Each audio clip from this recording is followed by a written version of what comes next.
So, one of the biggest assets that we have when it comes to being able to really connect with people and to communicate with our partners and even with others is question asking. And unfortunately, we have the tendency to weaponize questions asking a bit, and that can cause distance and cause a rift. But if we really know how to use questions asking to our advantage, we really are able to get closer and more intimate with others and with our partners. So that's what we're going to talk about today. And I think it's kind of funny what even triggered me to be able to talk about this today or to want to talk about this today. I was watching a show. I really don't need new shows in my life, but I just kept seeing clips for years. And what kept me from getting into shows, I was like, oh, it's got 7 seasons. Ain't nobody got time for that. And I really don't. But the episodes go by so quickly. And I was like, I'm going to watch it anyway. So there was this scene in the first episode that made me think about how we ask questions. So setting the stage a little bit, this particular show is about a doctor at a hospital who has autism, and he is basically navigating his career, his life, interpersonal relationships, friendships, etc. I'm assuming the romantic relationships will come, but right now I'm just a few episodes in. And so essentially that's what it's about. And he has this moment where he asked this question, and it was like, whoof, what? Like even the character he asked the question to was a little deer in headlights because he asked it.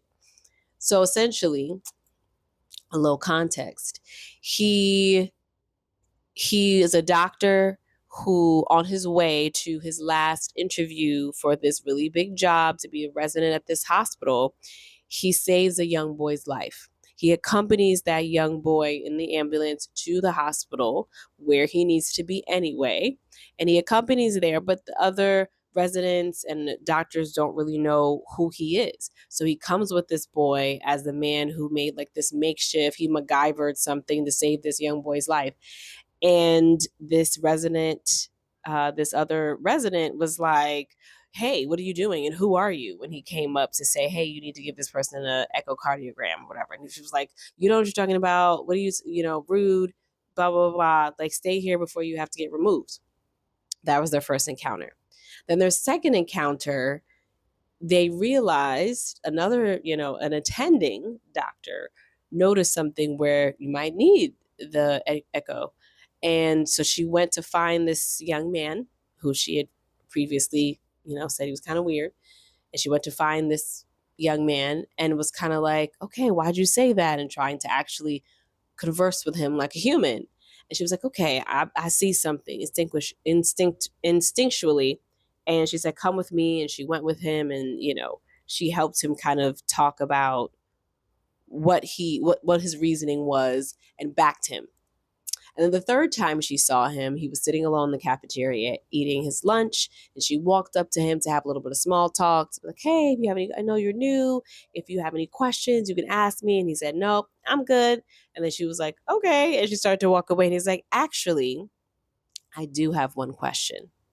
And she was like, yeah. She didn't see this coming. She was all like, yeah, what is it? I got you. And he said, how come the first time you met me, you were rude to me? And the second time you met me, you were nicer to me. And this third time, it seems like you're trying to be my friend. Which one of those times were you pretending? And I was like, I mean, if imagine all the memes, like the memes, that's how I felt as a viewer. That's how the character felt. Like, did he just ask me that? But what triggered for me, because this is how my brain works when I see these things, and as how we utilize questions in relationship that can either cause rifts or bring us closer together. I want to talk about the ways in which we can use questions as an asset for sure. But I also want to talk about the ways in which we kind of weaponize communication and it causes issues, or weaponize questions rather within our communication. It can cause issues. What was If anyone else had said that, right? So if this was coming from someone who wasn't, in this show, he's artistic, he's asking this question. From other people, it might seem rude or biting, or it's definitely uncomfortable. It might have seemed like a dig, it wouldn't necessarily come off with a sense of, purity or any sense of feeling genuine, understandably, because of how humans usually roll. But it brings me to the fact that a lot of us can have the tendency to ask questions that we already know the answer to in order to prove that we are right or make our point. And so, especially if you're in a disagreement or things are heated, we're asking a question, we already know the answer. So we either want you to fumble or we want you to answer it and from your own mouth prove that we are right or that we are justified in whatever it is. Like, oh, yeah. Oh, so you think it's cool to just, go through my phone. Whatever. Like you're supposed to say, well, no, or yeah, I think it's cool because, and it's an antagonizing thing, right? So that's the example that came to my mind. But we use it as an antagonizing thing. Or we ask questions to lead the person to an answer that we want. You've expressed 7 times you don't want to go to this concert. And I'm like, I really want you to go to a concert with me because I don't want to go alone. So I might ask you, like, but do you really want to be alone though? Like, you might be like, yes, I actually do want to be alone. Like, what are you going to do if you're alone? And, what are people going to think if you're always alone every weekend? Or, hey, didn't you say that, like, I don't know, but some kind of leading question.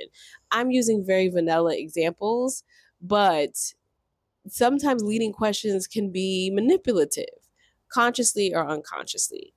And so the beautiful, we're using what could be beautiful, questions in order to either slight someone, prove we're right, or to manipulate them into doing what it is that we want them to do.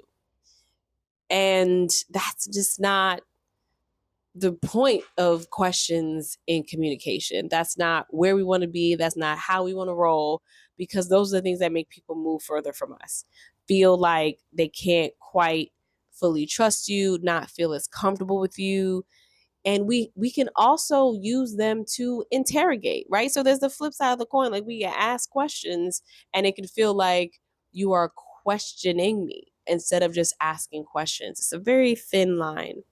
I see that a lot when I work with couples. It's a very thin line around asking questions and then how the person's receiving that. Are they feeling as if they are being interrogated? Or are they feeling like this person genuinely wants to ask me these questions?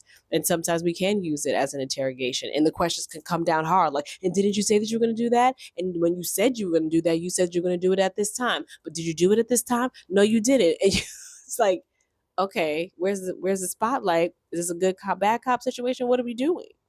And so that is one way that we can also, we can have the tendency to push away when it comes to asking questions. And the ways in which we would like to use questions, the ways in which using questions can truly be an asset is like that young doctor who asked that question while it was kind of biting and a little whoa for the rest of us in his world and from his perspective. Real talk, that was a genuine question. I want to understand who you are. I want to understand how you engage with people and how I can expect you to engage with me. So please tell me which version of the 3 that I feel like I have met is the real one. Is there a situation in which you're pretending here? Genuine curiosity, desiring genuine understanding. And that is to me, the first and most foundational way I know in my life that I use questions. I need clarity. I do not understand and I want to understand. I'm genuinely trying to understand and bridge that gap of understanding. Boom. That's when the questions come for clarity. That's why it's an asset. We can get clear on something. I have seen couples argue and go back and forth, ping pong, and they're not even having a disagreement about the same thing. Neither one of them are actually clear about what the other person is saying or desiring or wanting or expressing. And they're just going back and forth on what they think it is. And no one's asking questions to get clarity. And I often have to say that if things are heated, I often have to say it. Sometimes my husband will have to remind, like, I'm asking these questions just so I can genuinely understand where you're coming from and get clarity. Because that's that thin line where we're, as humans, we can be triggered, especially in relationship, to feeling like we're being questioned, as in somebody's not just asking questions. What's it for? It's for clarity. It's because I really want to understand. It's because I want us to have a productive conversation and perhaps get some sort of resolution and some understanding in the midst of this, right? And so, why are you asking that? Get clarity, get understanding, and to ask questions because you have a genuine curiosity to know the other person. When you're with somebody for a long time, sometimes you think you know everything. I did a video about that. And so asking questions is a way to stay in genuine curiosity about, like, are you still passionate about this? I remember you said that you really loved cooking. Is that something you still enjoy? I thought you had a dream of wanting to open a personal training studio. Nah, I don't want to do that anymore. Really? Because 4 or 5 years ago, that was like all you could talk about. Well, that's changed. Getting genuinely curious about the another person's perspective. Getting genuinely curious about what their passions are, what they want to do, what they enjoy, what they like, what they don't like, where they see themselves, how they see themselves in this season in their lives. My husband and I will just sit and have these conversations sometimes that spur from the fact that either he or I asked one question out of genuine curiosity. I think that is a huge, huge asset in our marriage and our relationship and the longevity of our relationship. And because we continuously get to know each other on a regular basis. It's like folded into our relationship and our marriage, this curiosity around getting to continuously know each other and understand each other. And so that is a big way that we're able to use questions as an asset and not kind of as um, something that's going to push us further away from each other. I I feel like children are naturally curious.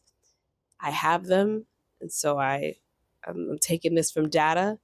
And they ask questions a lot. They ask why. They have that wonderment, and I think there's so much that we can learn from them around curiosity, around wonder, around not caring as much what people think, around being comfortable in our own skin, all of the things, like trying new things, being bad at new things, getting better at new things, feeling big feelings, and then being able to work through those feelings without tantruming, because grown-ups do that too and just might look a little different.